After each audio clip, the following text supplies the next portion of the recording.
Hey folks, Michael here again with the CCERP podcast.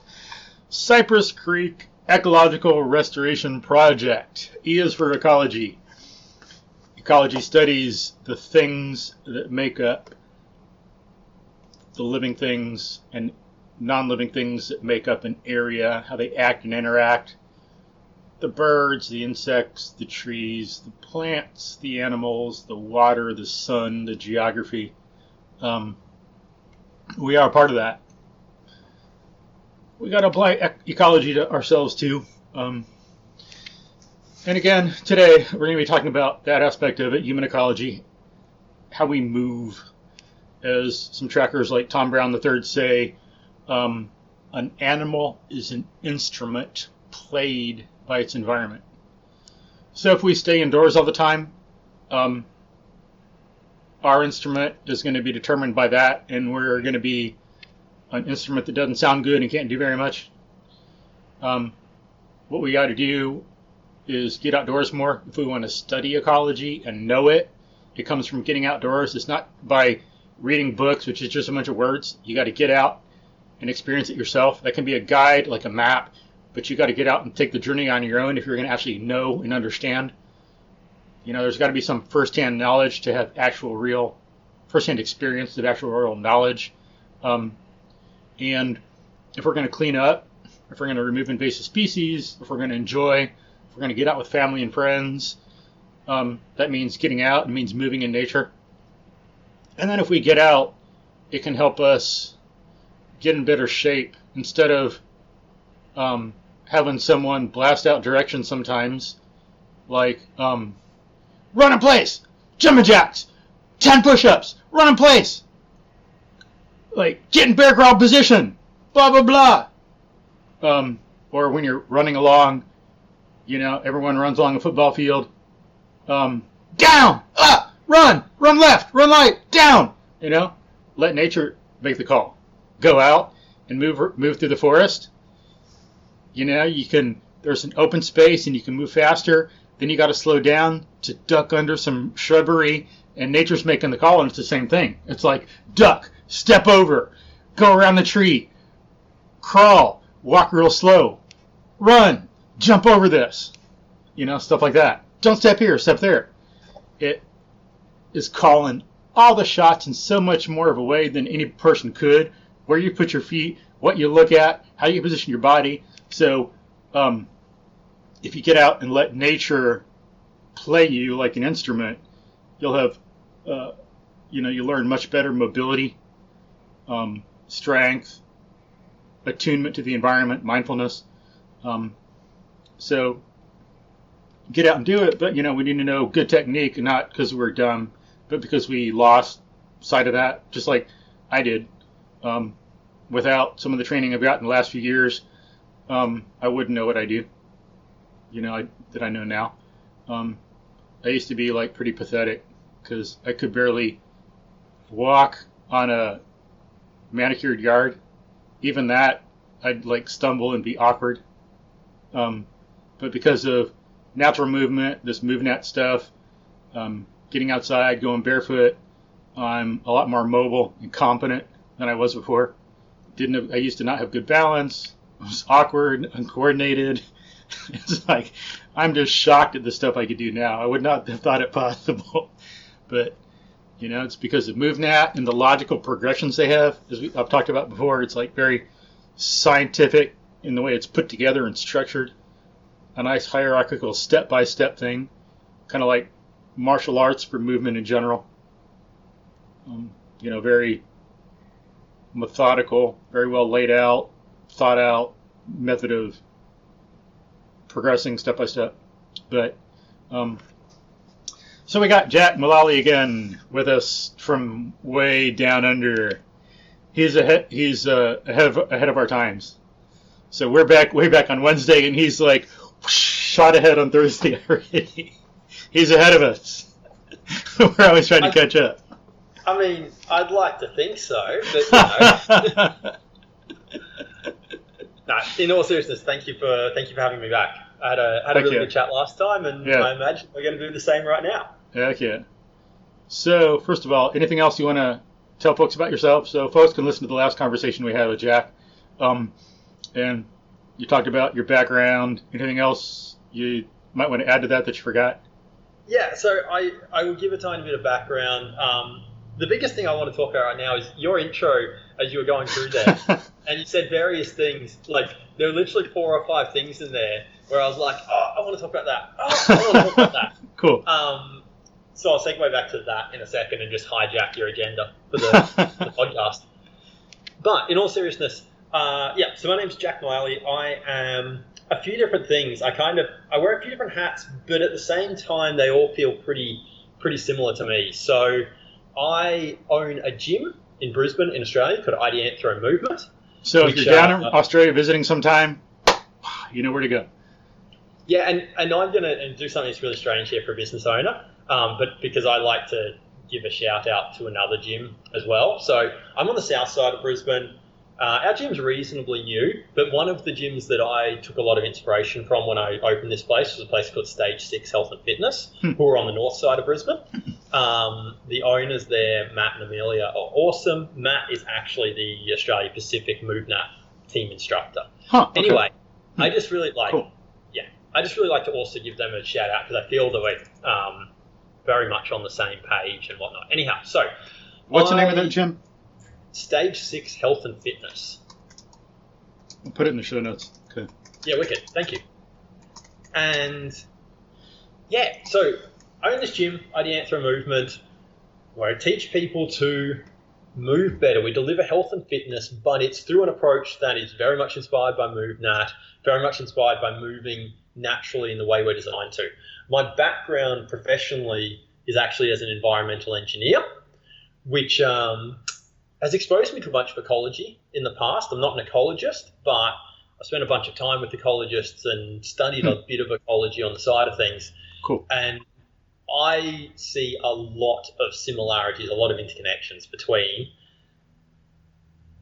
the way ecology thinks about the natural world and the way a practice like MoveNat thinks about the human body. And I think they are both the right way to go. And I happen to have a background as a competitor in a little-known sport called bike trials, where you ride a bike over obstacles like rocks and logs and concrete pipes and stuff. Cool, yeah. So that's plenty of me. Where I want to segue this to briefly is, you mentioned a quote in your intro, which was along the lines of, an animal is an instrument being played by its environment. Mm-hmm. I got that close enough to write. And so that reminded me of something. On my wall, just kind of around the corner from where I'm standing at the gym right now, I have a quote, which I don't know where the quote was initially from, but I heard someone say it in a Tim Ferriss podcast. But it's, music is the space between the notes. So I'll say that again. The quote is that music is the space between the notes. And what it's getting at here is, I mean, you could think of any song that you want, and if you imagine that if you play all the notes in the correct order, but just one after another, just in like dead time, just boom, boom, boom, boom, there's nothing there. There's nothing to it. It's the interaction from one note to the next and how long it takes from that note into the other one, how it blends with it, how it transitions, that makes for music.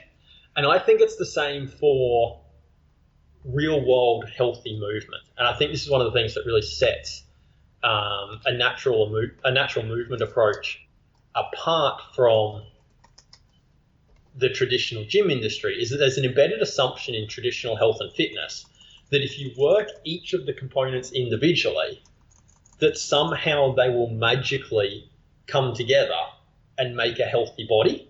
It's like if you play each of the notes in a song absolutely perfectly with no regard for how they follow each other in time.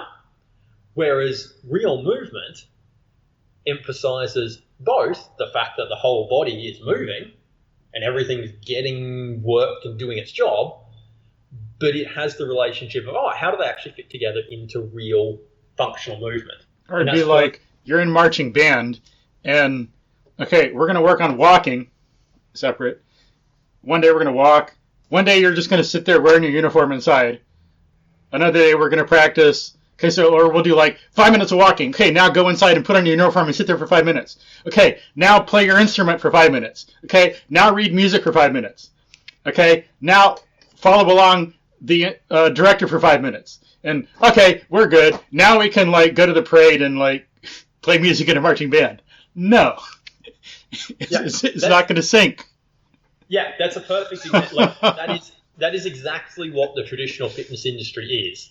It's this like, as long as they do each of the parts in complete and utter isolation of the others, they will somehow come back together.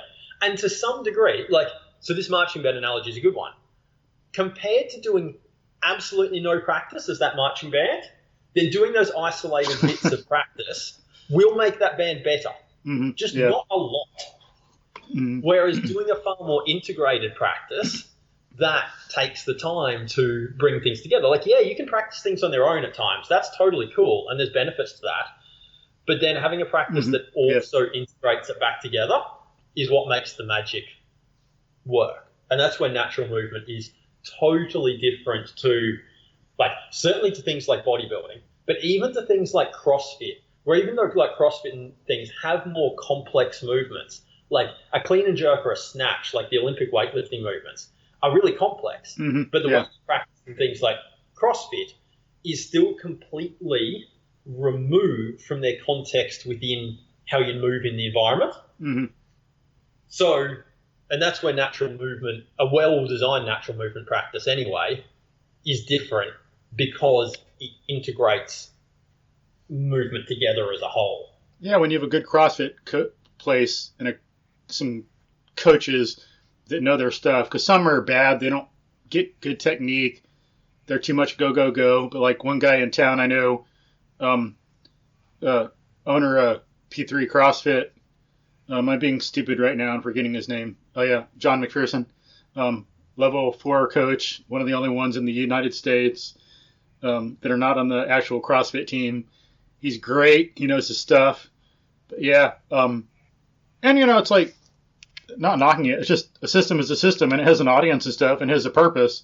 And it's great for what it does, as long as you do it right. But because it's like you can have something focused on kids or focused on firefighters or focused whatever, nothing wrong with that. But you also need to get the bigger picture. And like the natural movement, like so CrossFit does what it does great. You can do that, and it's recommended. It's great, but you got to step back and look at the bigger picture and get this natural movement in, because it's not something that CrossFit gives you, not because it's pathetic or stupid, but just because it's not what it does.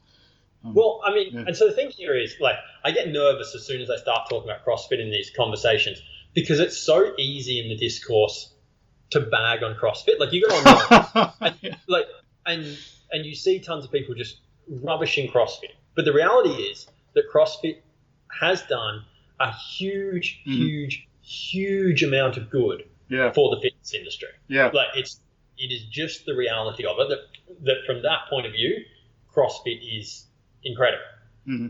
But it doesn't mean that it's perfect, and it doesn't mean that it's got all the way there. And so in my opinion, bodybuilding is better than doing nothing. If we're talking about health and longevity, so put these things aside as sports in their own rights. And if we're just talking about like health, longevity, getting out of pain, all that sort of stuff. And being helpful, like being able to help someone in trouble, like in a flood or in an emergency situation or in a car wreck, all these different variable situations that just come up.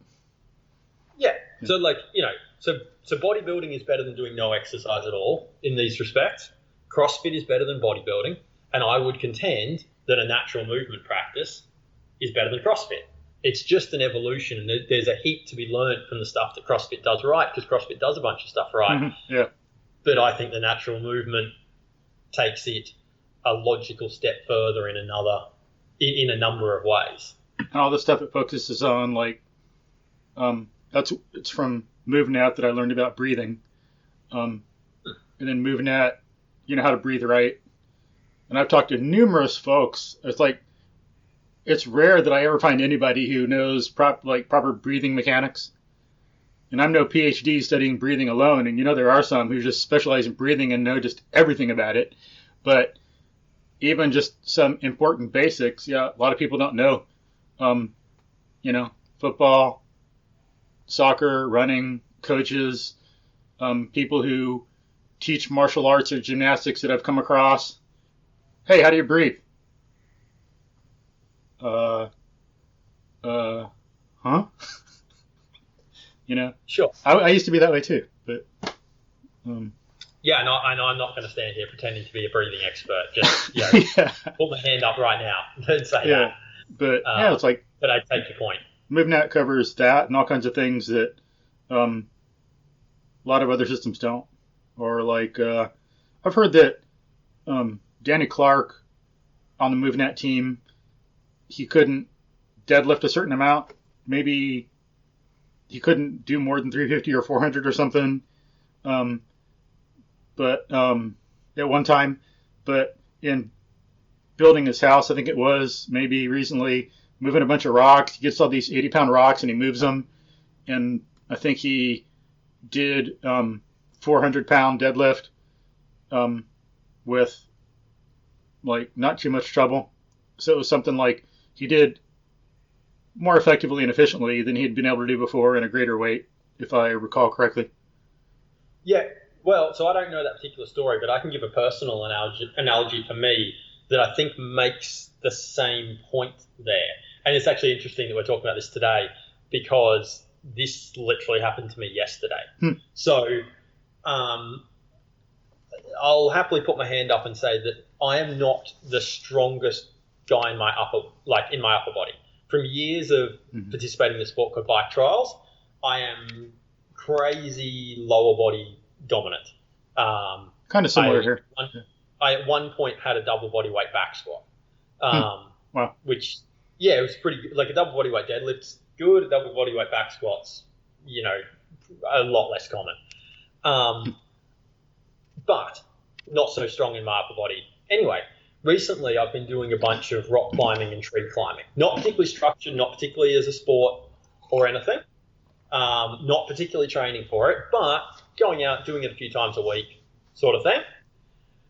Came back into the gym yesterday, just randomly decided to try and do a muscle up, which I think movement was a power up, but tried to do a muscle up, which I've never been able to do well. I've been able to do them with a really large gymnastics kit, but it's been very much reliant on generating momentum with that kit.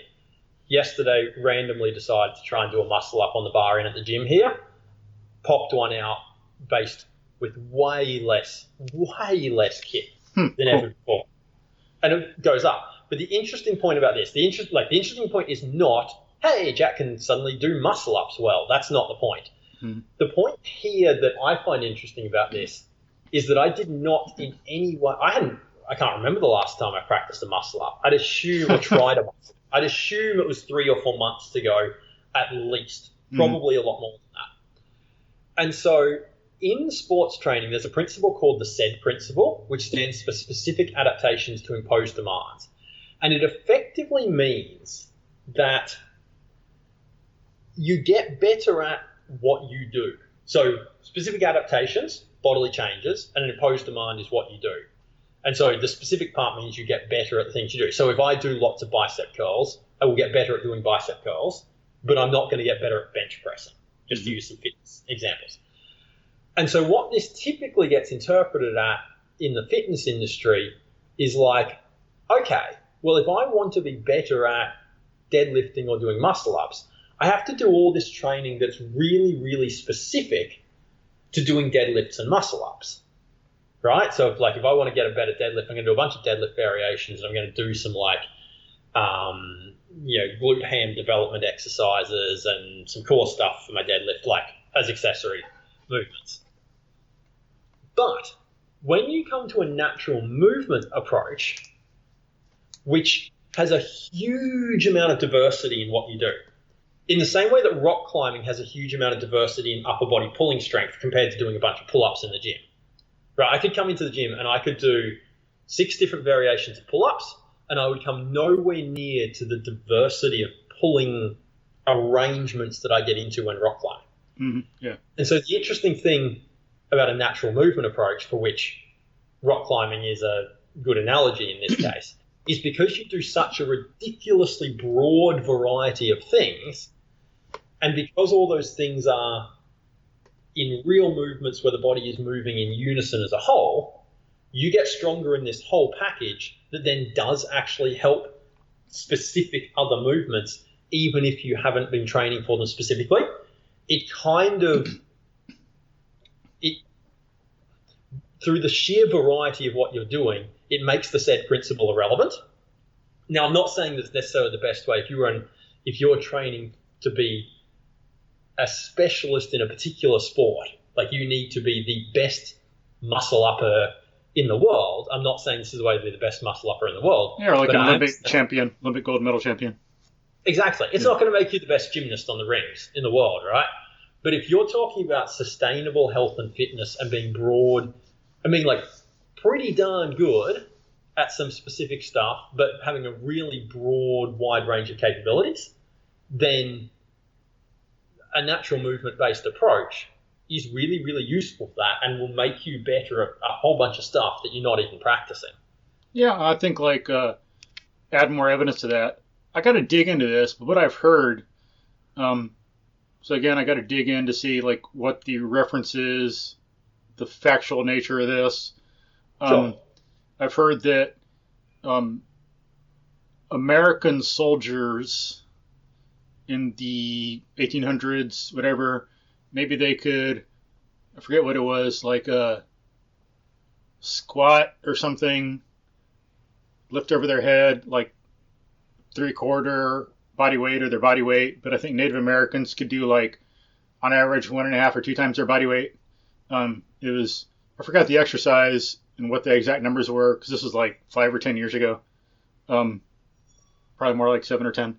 But I'd have to like try to dig that down to see if that's legit and what the actual numbers are. But I heard of things like that because the Native American lifestyle, having to do all these different movements just to survive, lift heavy things, carry it. Whereas the Americans back then were still doing a lot more than like people nowadays. But the lifestyles, by contrast, Native American versus European. The European had a lot more conveniences. They were labor-saving devices, but they're also, conveniences are great. Technology is great, but we got to be careful that conveniences don't kill. Wipes out your humanity and your potential. Yeah, I don't know the truth or otherwise to that story, but it did remind me of something. So back earlier in this discussion, I mentioned this other gym in Brisbane called Stage 6 Health and Fitness, and I mentioned Matt, who's one of the owners and is the MoveNat Australia Pacific team instructor. So he does the MoveNat certs in Australia. And one of the things whenever I go over and spend time with them and train with them, so Matt's this guy that hopefully I don't get anything wrong, Matt, but to the best of my knowledge, grew up on a farm, farm boy, owns a natural movement gym. But to look at him, like, he's a little taller than me, so he must be pushing towards 6 foot. But he's really quite lean. Like, he's not a bulky guy. And so to look at him, like, if you just looked at him on the street, you'd be like, oh yeah, he's athletic, but he's not some power lifter. You know what I mean? Mm-hmm. And yet, if you get in with him and do anything like one-on-one gameplay, like anything that resembles wrestling, and he does have a martial arts background, but if you get in and wrestle with him, he's got a game that we sometimes play where you get a gymnastics ring. You each hold onto the same gymnastics ring, and you try and wrestle it out of the other person's grip. You do that with Matt, and it's just like there are depths of strengths within this guy that I just do not understand. It's like being hit by a wizard. You're just like, I do not understand. I don't understand how strong you are because you're so much stronger than me that I don't get it. I can't see it.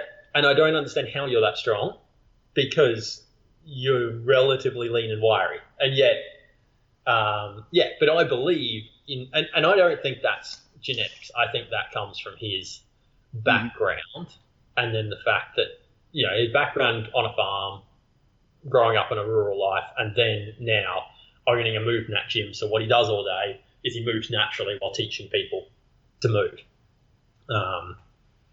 Random story. Don't know where I was going with that, but hi Matt.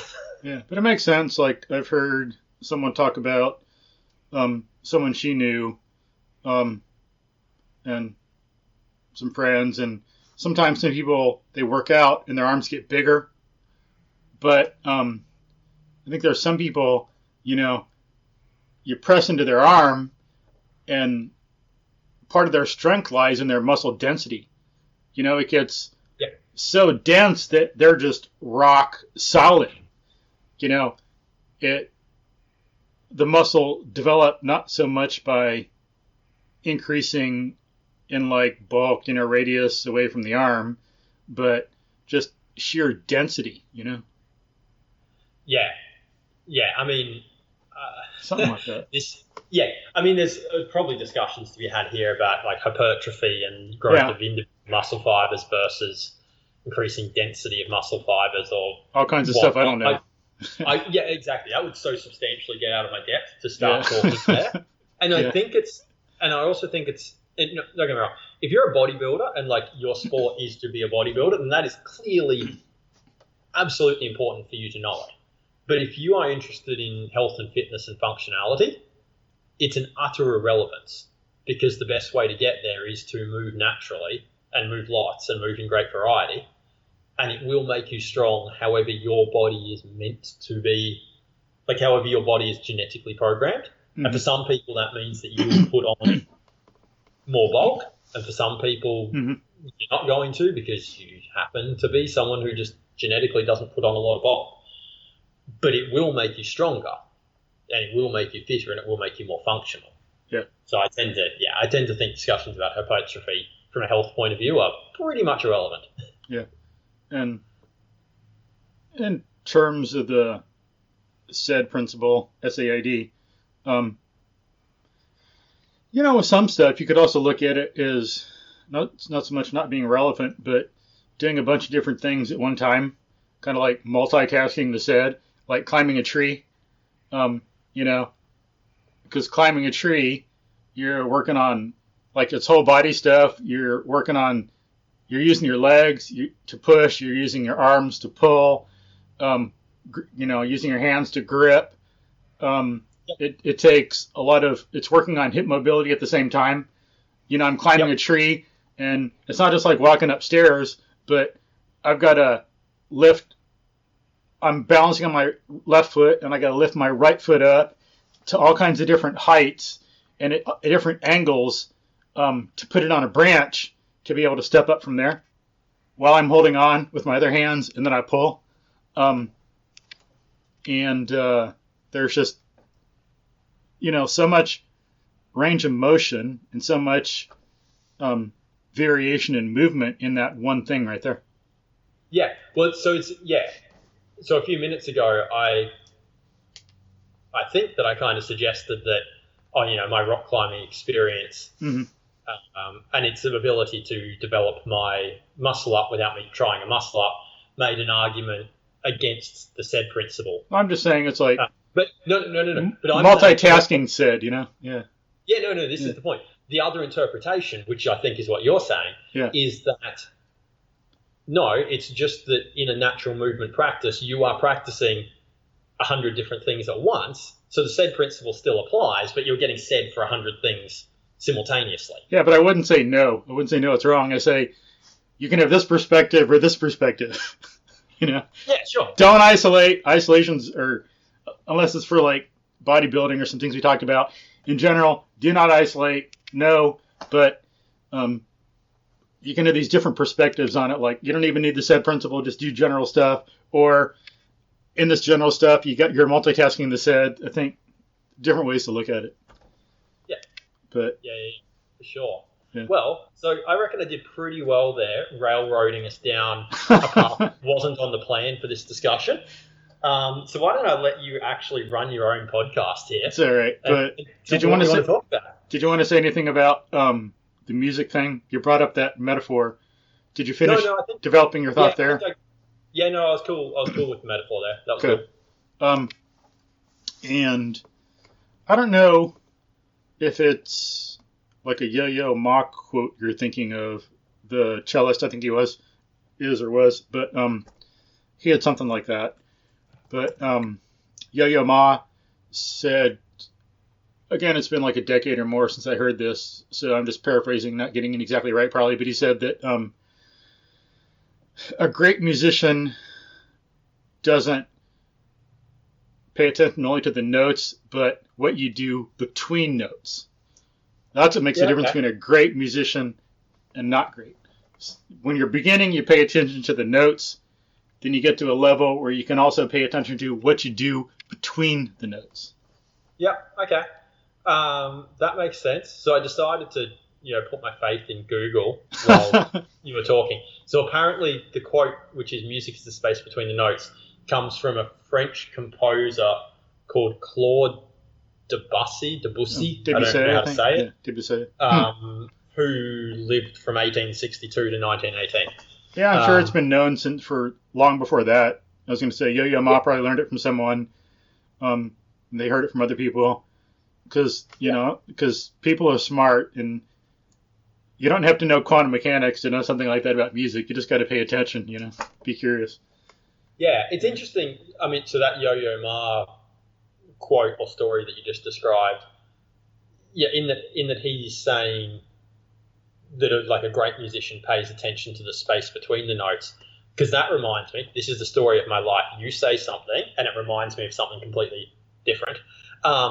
It reminds me of what people say about Marcelo Garcia, who was a multiple-time jiu-jitsu world champion, considered for a long time the best jiu-jitsu player in the world.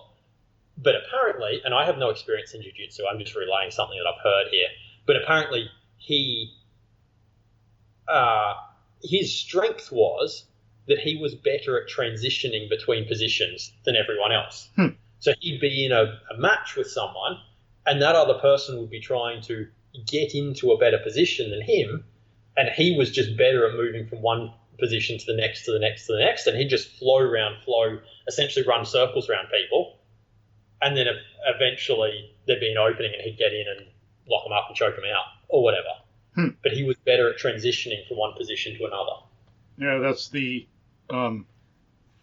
we can also come to that from the perspective of analyzing situations in consciousness and the OODA loop. The OODA loop developed by John Boyd. No. What is it? Observe, orient, decide, act, and repeat. So I'm going to draw it for you. Folks won't be able to see it. But first, you observe a situation, orient, get the context, grasp what's going on. You observe the details, put it in context, then decide what to do, and then act on it, and then observe the effect, and then orient again, make another decision, act. And he did that looking at fighter pilots and his own flying, and then applied this to warfare in general. Okay. So he found that people who could go through the loop faster were the ones that would win in fights. So that does sound, so in that framework, it does sound like Marcelo Garcia was quicker at going through the loop, potentially mentally, but also in its physical manifestation. Well, yeah, you got to be able to act. That's part of it. Yeah. Yeah. Okay. Intriguing. Yeah. But so cool. And then to remind folks, some of this stuff is important in being able to do stuff outdoors. So, you can do a deadlift or a squat or something with an even symmetric bar on a perfectly flat floor with nothing around and no obstructions. But what about if you're out bicycling on a mountain bike trail, someone falls, and you need to pick them up to carry them to bring them to a hospital or where an ambulance can get them? What about if someone is on their bicycle and falls and slips down a slope?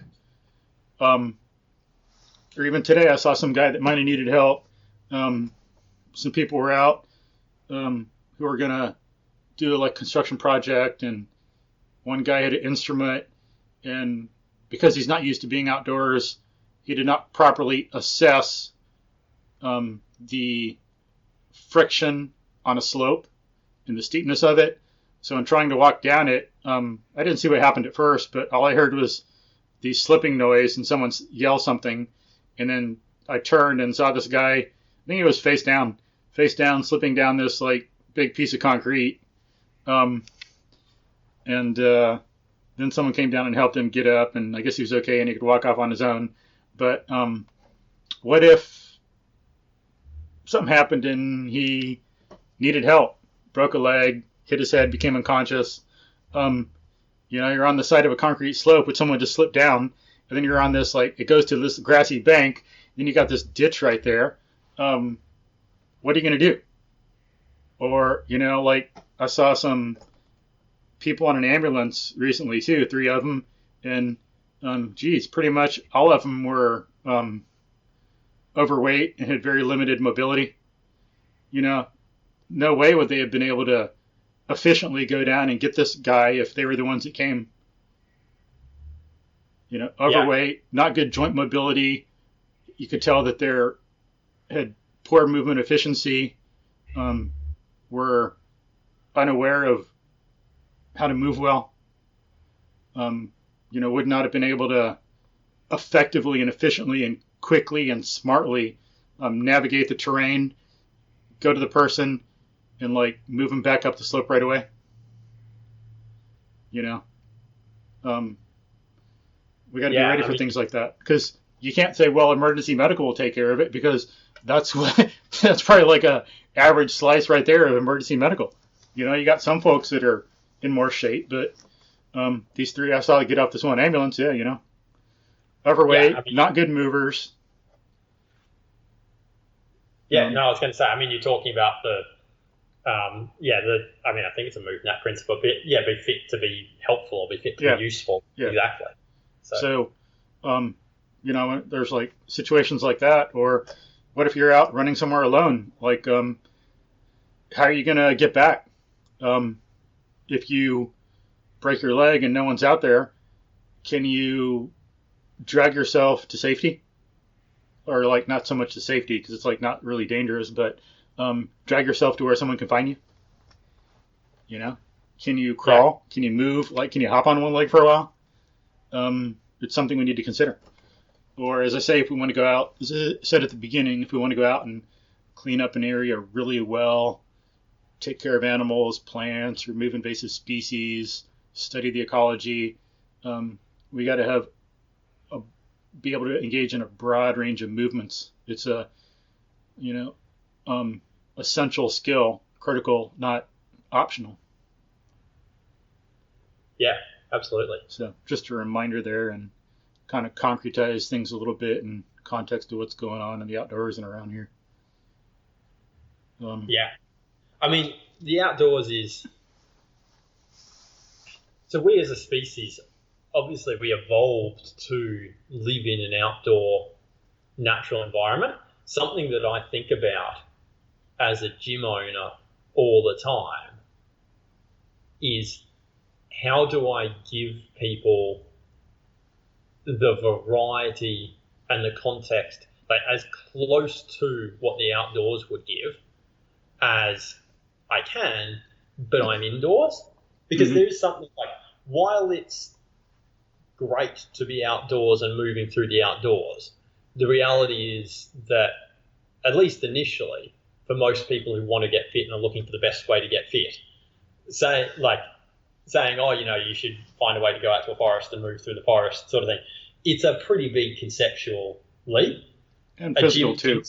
And gyms are really convenient. If I live in suburbia like I do, it's a lot easier after work when I have a limited amount of time to get into a gym than it is to go out into the bush. But then it becomes imperative that I, as a gym owner, try and give people the experience in the gym that most closely resembles what they would have experienced in nature.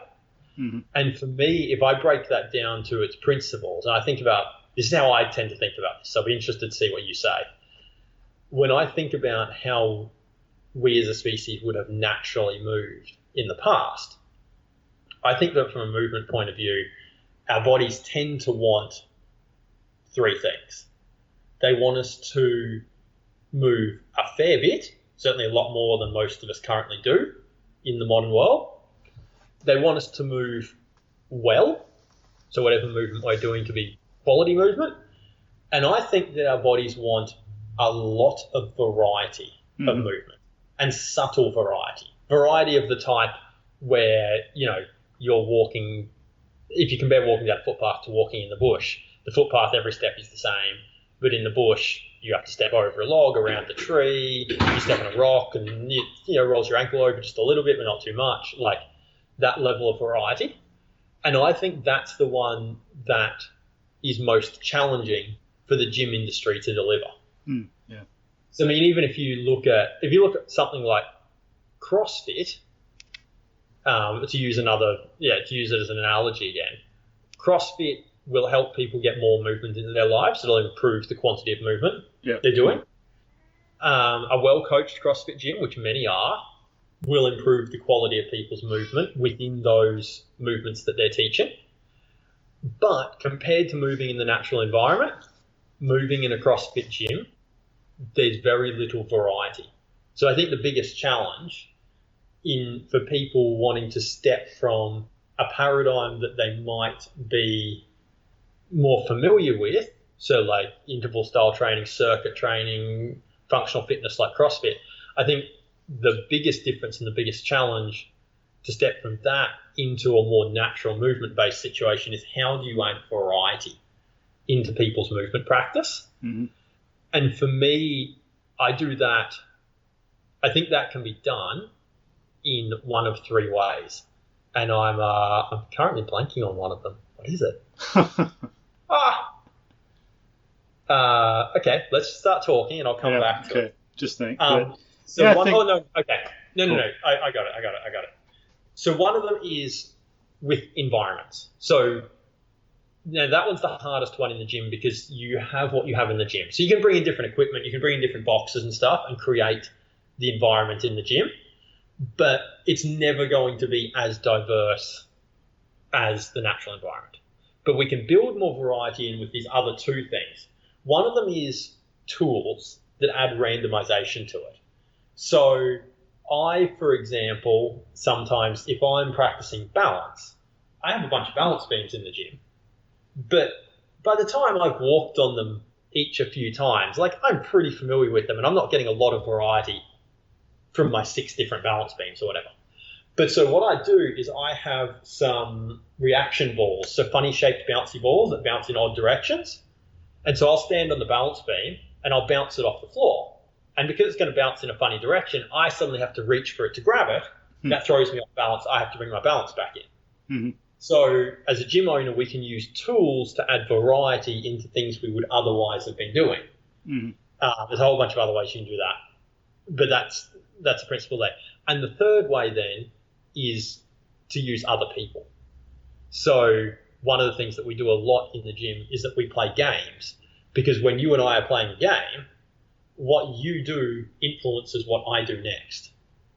So if you consider the difference between if I had a tennis ball and I'm bouncing it against a wall, then there's not a lot of variety in how that ball's bouncing back to me.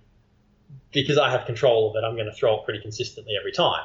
But if you and I go and play a game of handball and you're trying to beat me at that handball, then the ball's going all over the shop. I have to lunge in different ways, I have to move in different ways, and that it starts to add more variety back in. So by all means, getting out in nature is ideal and it's what we're evolved to do. But if someone's trying to get fit and moving in a real world environment, in an indoor environment, then I think the biggest difference and the biggest challenge is how to add the variety back in. And I would suggest that people get some tools that add randomization to their movement, like balls that bounce funny, but there's a heap of different things you could get. Mm-hmm. Or find other people to train with and then play games. because that will add variety to your movement. But importantly, play lots of different games. Because if you and I just played handball all the time, then there's only so many different movements in a game of handball. Mm-hmm. But if we play handball today and table tennis tomorrow and the ring wrestling game that I mentioned that Matt likes to play the day after that, and then different every day, then we get heaps of variety over time as well. Like tag, yeah.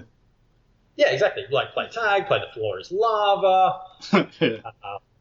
Yeah. All sorts of different things. It adds awesome variety. Yeah, I think sometimes that's all some people can do in the context they're in, where they live, with their lifestyle. They don't have access to nature. Unfortunately, we're kind of primitive in that respect. Maybe when things are more advanced, we'll have little areas that are like 20 yards by 60 yards or something, where there's a bunch of trees and stuff, and it's called a gym, Well, so inside cities, but so here's an interesting point. I've toyed with the idea that this is something I might like to do in the future. So currently my gym is in a shop front space, effectively, in a commercial area. So I'm in with all the other shops around here. But once you leave this commercial area, this little shopping precinct, effectively, you've got houses all around it. And the area that I live in, because it's an older suburban area, has quite big blocks, often 800 square metre blocks. I don't know what that is in square feet or anything for our American viewers, but it's pretty large. It's a decent sized block for inside a city. You going to do the conversion for me? Yeah, 800. Go ahead. But anyway, the point is, I can see a future where it would be good to have a gym that's actually on what's currently a house block, and to convert the house into an indoor area for a gym, because there are benefits to having indoor areas for gyms, but then to have all the open backyard space somewhat planted out, somewhat designed with like pseudo natural movement obstacles and the like, to bring, kind of as you're saying, a bit of nature back into the suburban context. Mm-hmm. Yeah, 800 square meters is about 950, 1,000 square yards. Yeah, okay, makes sense. Yep. So, that'd be what, like, if a football field is 100 yards by 50 yards, is it? I don't know. Not 100 by 100, 100 by 50 maybe. Then that'd be what, like 5,000 yards, so like a fifth of a football field maybe. Yeah, fifth or sixth of a footy field. Yep, makes sense. But, so yeah, absent that, and because some people can't get out in nature, unfortunately, because of parks and stuff, and the way culture has developed through the centuries, sometimes you have to go to a gym. And then just as going barefoot, transitioning from shoes to barefoot, I think it's important for some folks, most folks, to go to it via a gym, learn the movements in a safer environment. Your skin and nervous system have to get used to these things, like going barefoot in more of a controlled place first before you get outside. Let your skin have time to develop. Be better using some metal bars or wood bars to do some hanging and pull-up stuff before you get something rougher, like some tree surfaces, like some oak. Yeah, I mean, I don't know. Like the idealist in me would love if it was possible that we could just say to people, go out and move more in nature, and everyone could do it. But the gym owner in me certainly knows that many people who come and see me are going to be far more comfortable, at least starting their journey in this space in a gym or in a controlled environment, or dabbling with it themselves at home rather than out in the forest. And that's, I totally get that. It's cool. Clearly, I get it. I own a gym. Yeah, and it makes it easier to go from what you know to what you don't. The outdoors is, to a lot of people nowadays, unknown, strange, scary. So they can start making the transition through the gym, just like the thing, like I think we talked about, like unconscious incompetence. Yes. Conscious incompetence, conscious competence, unconscious competence. The gym Yep. helps you make that transition. So Yeah, from conscious and to conscious. Yeah, that makes sense. Yeah, I see the way I like to put it is, first we're stupid and we don't know it. Then we're like, oh snap, God, I'm so stupid. Then it's like, okay, I can do it. And then it's just second nature and it's habit. Yeah, well, it's interesting that you mentioned that because I was reflecting on last time we spoke and like trying to give advice for people wanting to start going barefoot outdoors. And one of the challenges with that for me is that because I do it a lot now and have been doing it for quite some time, was I would suggest that I'm at the unconscious competence phase for that particular thing. So then trying to re-engineer, well, hang on, what are the things that I'm actually that I was once conscious of? Was an interesting experience trying to re-engineer that. Yeah. That's the important part for teaching, knowing how you develop. It's one thing that makes some people not be able to teach well. They get to unconscious competence, forget where everything came from, and then they're like, how do you not know this? Yep. If you don't know, I can't teach you. And I stumble across things like that sometimes when I'm teaching people, even still, where someone comes in and just for whatever reason, that particular thing challenges them in a way that I didn't expect or I haven't seen before, I haven't seen recently. And there's that moment where you're like, oh, hang on, right, okay. Well, we're going to have to adjust it in this particular way. But that's what a good coach should be able to do, is to adjust on the fly, even when they're caught off guard. And that's the danger of specializing. People get into the unconscious competence because they just have one career and don't do anything else, and they forget what learning's like in general. So it's good to take up new things to make sure you're back in that like I'm stupid and I don't know it phase, and it's like, oh my gosh, I'm embarrassed, I'm so stupid. It's like, God, I'm embarrassed looking at myself in the mirror, I'm embarrassed around other people, how pathetic I am at doing this, or thinking through this process, learning this field. I'm so stupid. Of course, I'm just exaggerating. We shouldn't actually say that to ourselves like that. We should be a lot nicer and more sensible and reasonable. But it's fun to put it that way. But yeah, no, I know where you're coming from. So it reminds me of how, like, I think that learning is a skill in its own right. Mm-hmm. So you can, we could pick half a dozen different things that I might want to learn to do. And initially, when you start learning them, every time that you go and learn something new, it's like learning for the first time. It's like, oh, okay, I just learned to throw a ball. I just learned to play the banjo. I just learned to whatever. But after a number of times, it turns out that there are similarities in all learning experiences. There's similarities in what practice should look like. There's similarities in how much you should challenge yourself. There's similarities in what your thought process is going to be like when things get tough.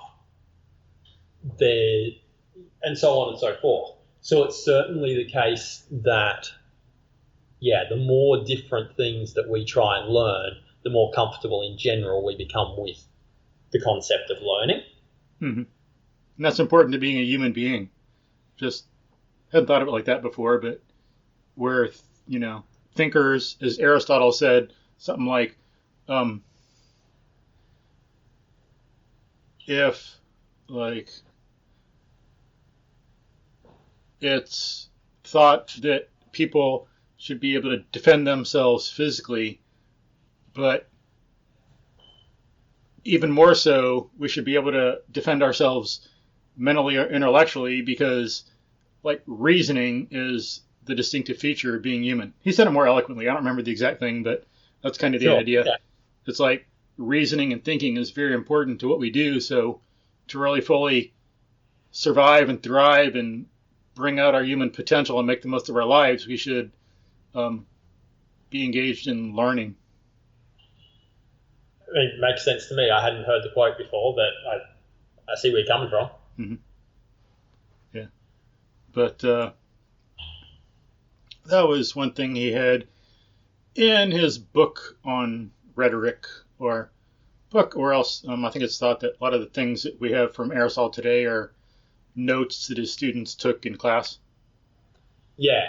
Well, and I always get nervous when, trying to quote anything, because there's also so many, not that I'm saying this is the case here, but there's so many just falsely attributed quotes. Yeah, I always look it up. Like, some people say it's a quote from Abraham Lincoln, and you look it up. No. Yeah. I was just trying to think of Lincoln's name, because not being American, just, I'm joking here, but for your American viewers, I know that Abraham Lincoln is obviously an incredible figure in American history. For the rest of the world, his name doesn't roll off the tongue quite as easily. Yeah. Sorry, I'm just teasing. But in all seriousness, I was just trying to think of his name then to make exactly the same point. It seems like Abraham Lincoln said everything that was ever said. Or Gandhi. Or Einstein. Yeah. There's a quote. There's actually a quote that I've seen recently floating around the movement world, like the natural movement world, which is that the highest form of research is play, and it gets attributed to Einstein. Yeah. He never said it. Yeah. He did say some things that effectively stressed the importance of play, and then those were re-quoted by other people, and those people said that the highest form of research was play. Yeah. But then it's attributed to Einstein, but he never said it.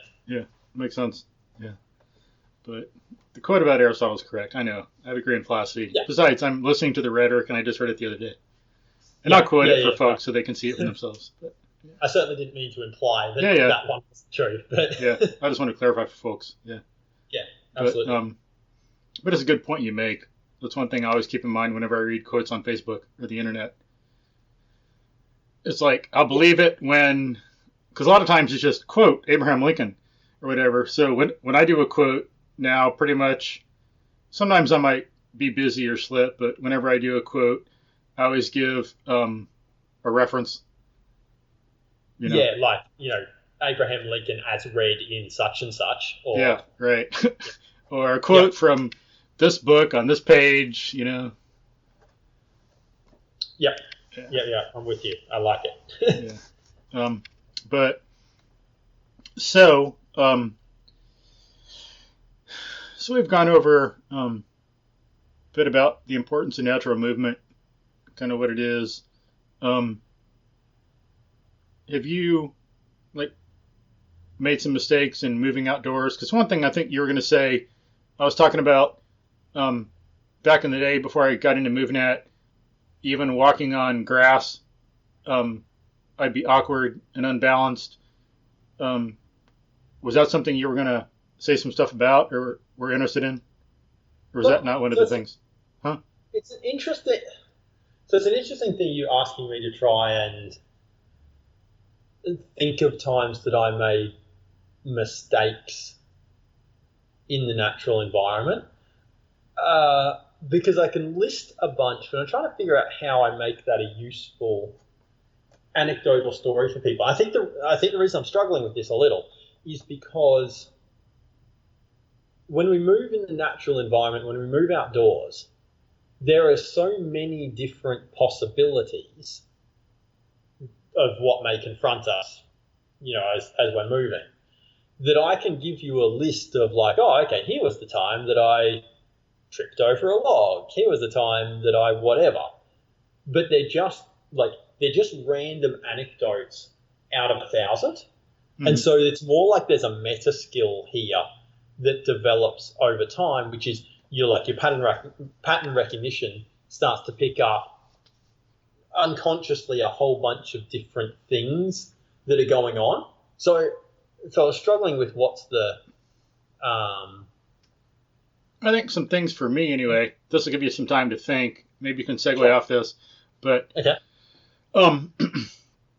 Some things, as I say, that helped for me were learning some technique for something, and having that logically and naturally develop from an earlier movement, easier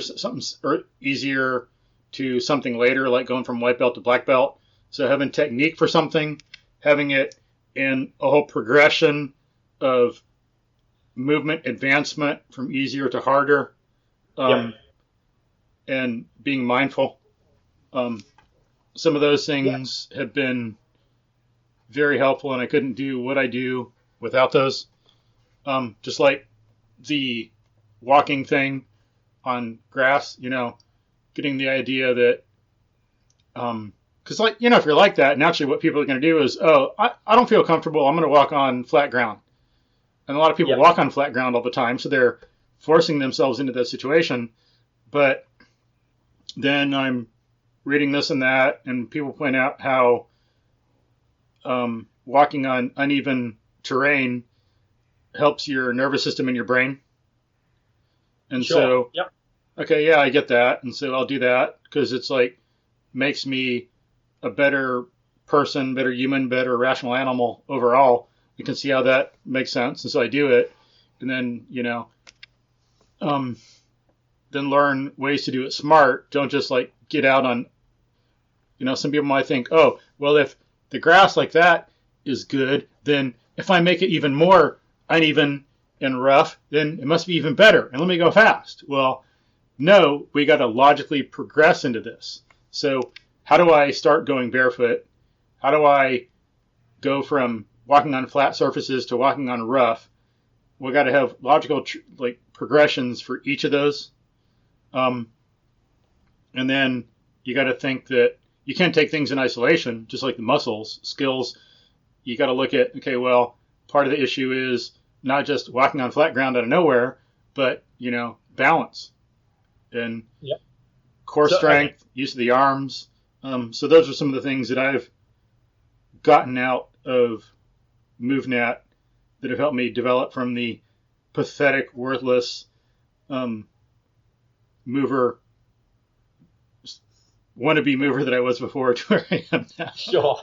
So so I like that, and you've given me 3 things that I want to try and talk to here. But based on how our conversations go, we're going to get really in depth in the first one and probably forget about the others. Cool. But let's first one.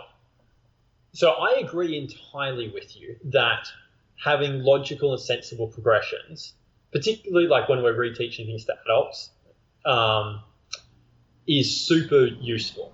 And so I hear you and agree entirely, and I can see the benefit that you got from having the progressions embedded in MoveNat to help you learn these skills. I do find it interesting, though, that if you look at how kids learn this stuff, and I've got a 17-month-old daughter, so I spend a bunch of time with her, watching her learn how she moves, is that while there is definitely an order within which stuff develops, it's not necessarily naturally taught to us. Mm-hmm. So my daughter, so there's a move in MoveNat called a tripod vault, which is effectively, if you think about how you'd probably climb over a fence if you had to do it, that's a tripod vault, most likely. There are other options, but pretty good chance, 5 out of 10 of you are now thinking of a tripod vault. My 17-month-old daughter has all of the patterning for a tripod vault. She doesn't use it to go over things, but she uses it to climb onto things, like the couch and the chairs and the kitchen table. But I didn't teach her that. Yeah. I do not teach her that. She learned that intuitively. She probably saw me do stuff and worked it out, but that pattern came, in inverted commas, naturally to her. Mm-hmm. Similar thing is, I was saying before, I've been doing a bunch of rock climbing recently, and I take my daughter along and she watches. She runs around madly, but she spends time in a climbing gym and watches people. And I recently took her to the park the other day, and for the first time she climbed up the little rope ladder thing up onto the playground. And what I found fascinating about that was that when she got partway up and was just getting her hand over the top of it, she had to reach around to try and find a handhold. And as it turns out, there's little holes in the top where she can get a handhold on it, but she couldn't see over as she was doing it. and she tapped her hand around exactly the same way that an experienced rock climber who's blind over the top of a climb will tap their hand around trying to find a hold. And I was like, I did not teach her how to do that, but she's either done it naturally or she's seen people in the climbing gym do it and picked it up. And so I find it, so on the one hand, I think it's like, I totally see the value that you've got from progressions. But on the other hand, I also find it funny that we need to teach progressions when so much of this stuff is learnt or can be learnt through observation. So I have a question for you, which is, before you found MoveNat, when you were like trying to move on your own, or when you were trying to move more, but you hadn't quite found MoveNat, because I gathered there was kind of a before stage and an after stage. Mm-hmm. Were you trying to learn this stuff literally by yourself, or were you moving with like another group of people, or what was your experience? No, I just was going based on some videos I'd seen and just going outdoors, so, and it's based on the context of being a broken mover in the first place. And, seeing people have bad technique, having bad movement role models, like you see people doing the hand-foot crawl, and of course, the arms and legs are going all over the place and the back's bent and stuff like that. And it's like, squatting is squatting, and like, who cares? And deadlift is deadlift, and, being unable to have the mind to, or not having the mind to distinguish good technique from bad and good form from bad, and knowing why it's important, because of the lack of movement role models, the culture, things like that. And that's something, I think, people can to some extent develop natural movement, but it's not entirely natural, because if it was, a lot of Americans and people with the Western influence culture wouldn't be in the situation they are. They'd all be great movers. Except if you take the quote that we opened up with along the lines of, an animal is an instrument played by its environment. But we have free will, and that's the thing that affects us and like makes us, since we're social animals, then we get into some social conformity stuff. And that's something I was going to bring up too. I think that's one reason why your daughter does some stuff, is because it's that one thing. She's kind of being trained by nature, so it's kind of like Montessori stuff. It's like in Montessori, you got these designed learning environments, and it's probably a similar thing. You got this designed learning environment, and your daughter's growing up in that, and like nature kind of directs you to do like things correctly. Well, yeah, I mean, so I wonder about this. So my daughter it's complex, like she walked at 9.5 months, which is pretty early. Like it's not the earliest a child's ever walked, right? But it's pretty early. And I've wondered for a time, like, was that just dumb luck? Like, was that genetics? Was that the fact that because I move so much more than anyone, like than a typical adult in modern society does, did she just see a lot more movement from me as a role model and therefore picked it up? I spent a lot more time, like I used to when she was even a baby, I'd put her on her back on the floor and then I'd do various crawls and stuff literally over the top of her. Like I'd do like lateral chimp and all sorts of different stuff right over her. And, I'm not saying people should do that, but I have the control to do that safely. But so I do wonder, like, how much of her developing a little bit earlier physically than most kids do was luck, or was her observing me in her environment. I don't know. I have no idea. Genetics, the field of epigenetics, just like, as someone said on this one podcast, and I can put the quote in there so folks know I'm not making it up. This is the story of this discussion we're having. As someone said. As Abraham Lincoln said.